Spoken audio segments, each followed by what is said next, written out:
El Evangelio según San Marcos.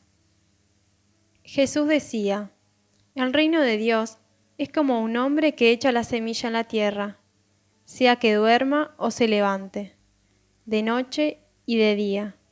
La semilla germina y va creciendo, sin que él sepa cómo. La tierra por sí misma produce primero un tallo, luego una espiga, y al fin grano abundante en la espiga. Cuando el fruto está a punto, él aplica enseguida la hoz, porque ha llegado el tiempo de la cosecha. También decía: ¿con qué podríamos comparar el reino de Dios? ¿Qué parábola nos servirá para representarlo? Se parece a un grano de mostaza. Cuando se la siembra, es la más pequeña de todas las semillas de la tierra. Pero, una vez sembrada, crece y llega a ser la más grande de todas las hortalizas, y extiende tanto sus ramas que los pájaros del cielo se cobijan a su sombra.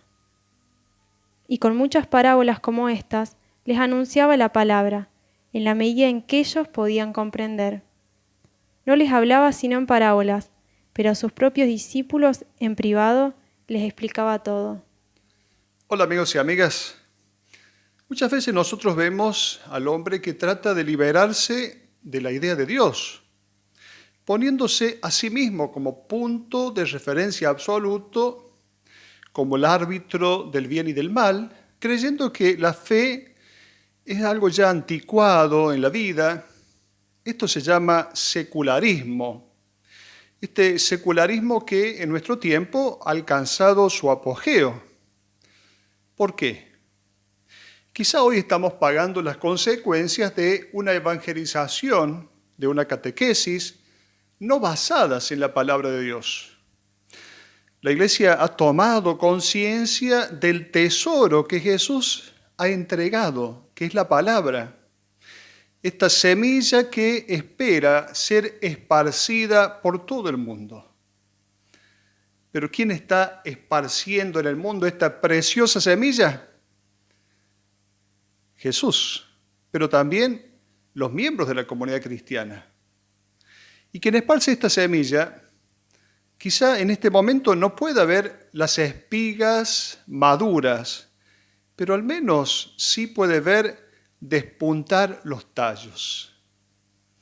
Nos preguntamos, ¿se puede acelerar el crecimiento del reino de Dios?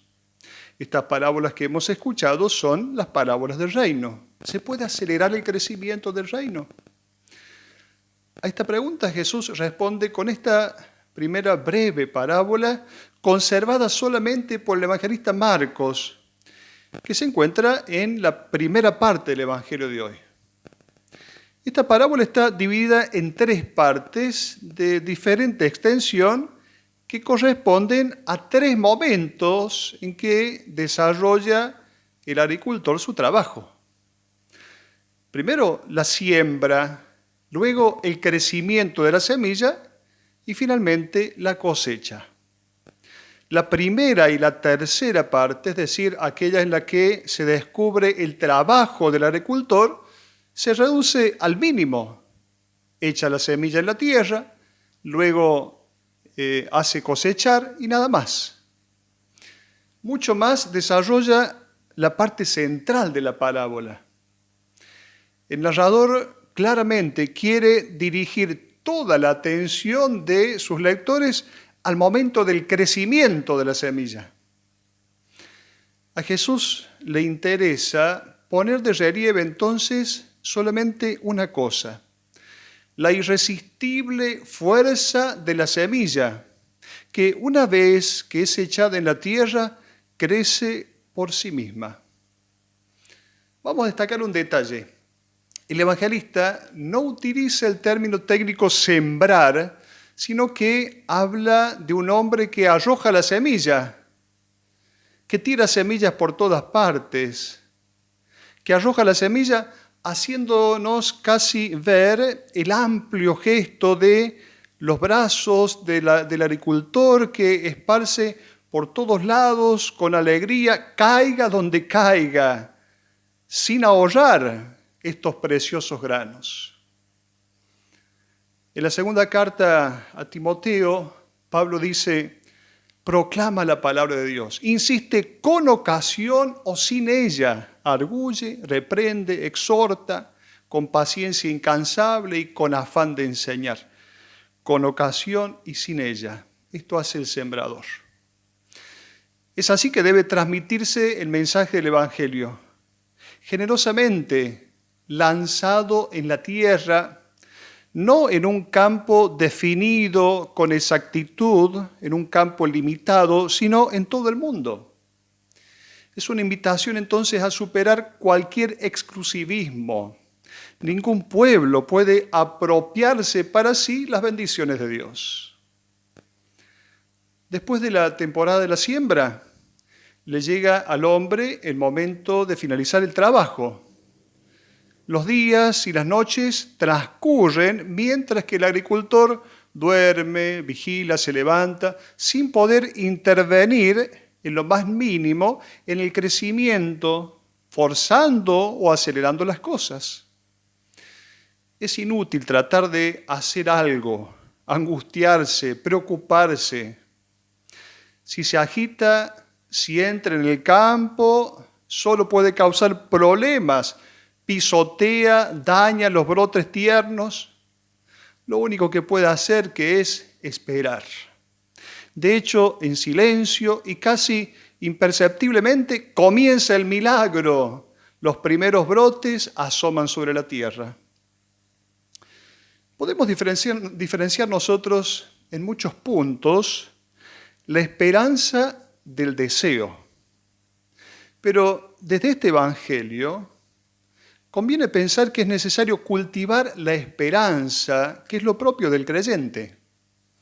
En la esperanza, el corazón se abre a dialogar con las circunstancias como se vayan presentando, haciendo lo posible por encontrar la mejor parte, incluso aún de lo adverso de las circunstancias. En el deseo, en cambio, se ponen en marcha todas las energías en lograr el objetivo. Y cuando éste no se da, llega la frustración. La esperanza trabaja frente a un horizonte amplio de posibilidades futuras. El deseo, en cambio, se enfoca en lo inmediato. Está en relación con lo útil o lo placentero. El campesino, que espera pacientemente el crecimiento de la semilla sembrada, nos recuerda que no podemos ni debemos manejarlo todo. Recordemos que así como la parábola del sembrador que el evangelista relata unos versículos antes, se refiere a la actitud de quien recibe la palabra, esta, nuestra parábola, más bien está dirigida a quien tiene la misión de sembrar esa palabra. Y quien siembra la palabra debe saber que la asimilación del mensaje evangélico no es inmediata. El trabajo de transformación que realiza esta palabra, de transformación interior en el corazón de las personas, lleva días, lleva años. La tierra, dice el Evangelio, por sí misma produce primero un tallo, luego una espiga y al fin grano abundante en la espiga. Y la palabra griega es automate, que quiere decir automáticamente. Hace referencia a ¿qué? A la fuerza que tiene la palabra. Una de las tentaciones más comunes de los apóstoles del Evangelio es el desánimo. Si se está seguro de haber anunciado el mensaje de Cristo, se debe tener la absoluta certeza de que los frutos serán abundantes. Pablo decía a los corintios, yo planté, Apolo regó, pero Dios es el que da el crecimiento. Los que desde el tiempo de San Agustín han llegado a justificar el recurso a la espada para forzar la conversión, están demostrando a qué aberraciones puede llevar la falta de respeto a los tiempos del crecimiento de la semilla. ¿A qué responde esta parábola? ¿A qué inquietud responde esta parábola? ¿La palabra produce o no produce fruto? ¿Se puede acelerar el crecimiento? ¿Podemos recurrir a técnicas de este mundo para hacer crecer, para acelerar el crecimiento? ¿Acelerar el crecimiento? El crecimiento depende de quien predica la palabra. Jesús está hablando del reino de Dios. ¿Qué es el reino de Dios? Sabemos que es un concepto dinámico, es el reinado de Dios, un reinado que se construye. Finalmente, el reino de Dios es Jesús, es quien hace presente totalmente a Dios. Este reino de Dios se inicia en este mundo y luego se consuma en la eternidad. Pero es un concepto dinámico. Construimos el reino de Dios. Por lo tanto, nosotros trabajamos en la construcción del reino de Dios. Y para hablar de este reino, Jesús utiliza parábolas, no usa imágenes sacras, no expone doctrinas teológicas. ¿Qué usa? Imágenes del campo donde Él se mueve, el ambiente donde Él está. Cultivar la confianza en la fuerza de la semilla, creo que es el mensaje de esta parábola. El desaliento nos lleva a veces a hacer otras cosas que nada tienen que ver con sembrar la palabra. A veces esas otras cosas son simplemente actividades superficiales y terminamos, en vez de mojar, terminamos chispeando, utilizamos esta expresión. A veces ofrecemos simplemente actividades de orden devocional, quizá porque no confiamos en la fuerza irresistible de esta palabra que cambia el mundo. En nuestra vida pastoral, pensemos entonces, ¿qué es lo que proponemos? ¿Qué es lo que decidimos hacer en nuestros consejos pastorales? ¿Simplemente ofertas religiosas de barniz o una propuesta transformadora desde la palabra? La semilla que se tira ya no es más visible y parece que esa semilla se pierde. Nunca se sabe del todo lo que pasa en el corazón del que recibe la palabra. Inmediatamente pareciera una pérdida, pero nunca sabremos y nunca podremos medir del todo lo que sucede en el corazón de la persona que recibe la palabra. Tendremos que tener siempre esperanza, sobre todo cuando sembramos en los niños, adolescentes, jóvenes. El error de querer medir el resultado en lo inmediato es un verdadero error. Tendremos que tener paciencia, que es parte de la virtud de la fortaleza. No estamos sembrando soja que cosechamos a los poquitos meses. Estamos plantando un árbol, un algarrobo, que después de varios años podemos sentarnos a su sombra. Muchas veces nosotros nos enojamos porque no vemos los frutos. Y con ese enojo que logramos arruinarlo todo, simplemente eso. La descripción de lo que hace la planta es lenta en la parábola para hacernos caer en la cuenta de la necesidad de la paciencia. Para la tarea evangelizadora en este tiempo de pandemia, este evangelio nos viene a decir que hoy más que nunca no podemos medir con exactitud el crecimiento de la palabra en el corazón de las personas. En este tiempo en el cual están de moda las estadísticas, debemos saber que se escapa a nuestras capacidades de control. El análisis de nuestras estructuras pastorales habituales queda corto frente a lo que la palabra puede hacer en el corazón de las personas. La parábola desafía a todos, padres, educadores, líderes de comunidades cristianas, quienes a veces se dejan llevar por la impaciencia, la prisa, el ansia de la eficiencia, consiguiendo como único resultado aparecer simplemente como irritantes, agresivos, intolerantes. Diferenciemos entre lo que significa el éxito y la fecundidad. El éxito puede ser egoísta, la fecundidad nunca. La historia, la verdadera historia, no está hecha de éxitos, sino de fecundidades.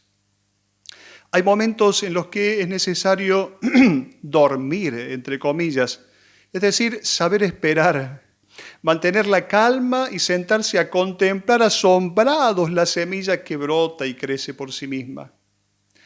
A veces encontramos padres sobreprotectores. Los padres sobreprotectores son aquellos que están de forma continua pendientes de evitar que sus hijos se expongan a situaciones conflictivas, angustiosas, dolorosas. La consecuencia de esta actitud es no permitir a los hijos un crecimiento sano y responsable, provocando en ellos una sensación de asfixia. Recordemos aquella expresión de Santa Teresa de Ávila: nada te turbe, nada te espante, todo se pasa, Dios no se muda. La paciencia todo lo alcanza. Quien a Dios tiene, nada le falta, solo Dios basta. Recordemos entonces lo de San Pablo en su primera carta a los Corintios, en el capítulo 3. Después de todo, ¿quién es Apolo? ¿Quién es Pablo? Simples servidores, por medio de los cuales ustedes han creído, y cada uno de ellos lo es según lo que ha recibido del Señor. Yo planté y Apolo regó, pero el que ha hecho crecer es Dios. Ni el que planta ni el que riega valen algo, sino Dios que hace crecer. Por lo tanto, cuidado con el desaliento. La palabra de Dios parece muy débil frente a las fuerzas del mundo. En el mundo de los resultados inmediatos, vemos que la palabra al final va a dar frutos. Y claro, podremos preguntarnos, ¿pero por qué esta lentitud? Depende de muchos factores, así como la lentitud del crecimiento depende de la tierra, del sol, de la lluvia, de los factores climáticos. Así, en el corazón de las personas juega o entra en juego la libertad de cada uno, su crianza, la sociedad, la educación. Vamos ahora a la segunda parábola, el grano de mostaza. El cedro del Líbano era la imagen imponente que todos admiraban. El cedro era el rey de los árboles. Lo recordamos en el capítulo 17 del profeta Ezequiel. Así habla el Señor: yo también tomaré la copa de un gran cedro, cortaré un brote de las más altas de sus ramas y lo plantaré en una montaña muy elevada. Lo plantaré en la montaña más alta de Israel. Él echará ramas y producirá frutos y se convertirá en un magnífico cedro. Esta parábola del grano de mostaza es una invitación a considerar la realidad con los ojos de Dios. Los hombres solamente dan valor a lo que es grande y visible. Juzgan el éxito y los fracasos de las personas según el dinero acumulado, según la posición de poder que ocupan, según los títulos de honor, el prestigio, la fama. Jesús invirtió esta escala de valores. El que se hace pequeño será el más grande en el reino de los cielos. Entonces, en esta parábola del grano de mostaza, una semilla que luego llega a ser un árbol que tiene quizá 2 o 3 metros de altura, dice Jesús que es la más grande de las hortalizas, que está en el huerto, ahí en el patio de la casa, donde están las verduras, las cosas caseras. Es el sorprendente contraste entre la pequeñez de los inicios y la grandeza de los resultados, lo que Jesús pretende darnos a conocer en esta parábola. Muchas veces los inicios son pequeños, pero con la fuerza de Dios los resultados son más grandes. Y ahí está esta planta, en la huerta, en la casa, haciéndonos recordar el valor de las pequeñas cosas de la vida, el valor de las cosas simples de la vida. Un saludo, una sonrisa, una mirada, una visita. Por lo tanto, Esta parábola nos invita a decir que no a las apariencias y grandezas de este mundo y a decir que sí a lo que Dios ve, las cosas importantes del corazón. Esta planta luego se convierte en un árbol pequeño, sin un arbusto, que acoge a todos. Acoge a todos. Para eso se acercan los pájaros, dice el Evangelio. Recordemos, para la época de Jesús, los pájaros eran los paganos. Pero además, los pájaros eran considerados animalitos despreciables porque eran inútiles. Y se acercaban no porque sea impresionante, sino porque tenía sus ramas abiertas. Estos pájaros que eran despreciados, inútiles.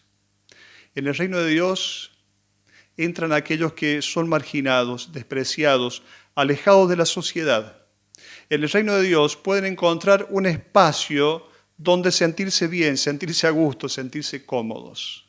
No es la opulencia lo que hace bella la iglesia, sino la apertura. Nuestra vocación no es la de salvar el mundo, sino la de vivir como salvados en este mundo.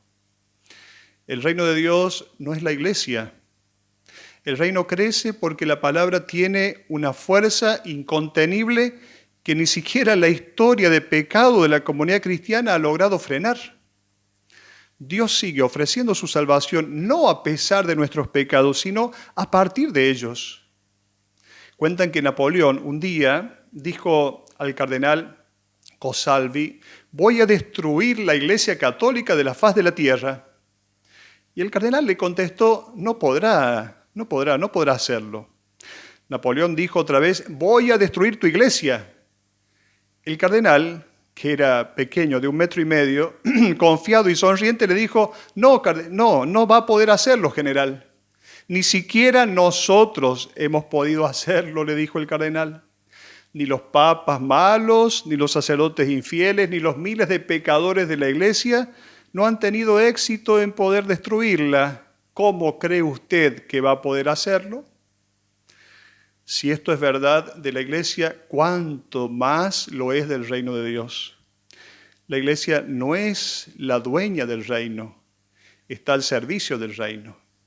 La parábola de la semilla que crece por sí sola nos recuerda que debemos devolverle a Dios el primado. Nos recuerda que no somos el piloto, sino el copiloto. ¿Pero podemos obstaculizar el crecimiento del reino? Claro que sí. Cuando pensamos que somos los depositarios de la verdad absoluta, o cuando cuando somos impermeables a los cambios, o cuando olvidamos lo esencial del Evangelio, que es la compasión, la misericordia, la ternura, ahí nos convertimos en obstáculos, en verdaderos obstáculos.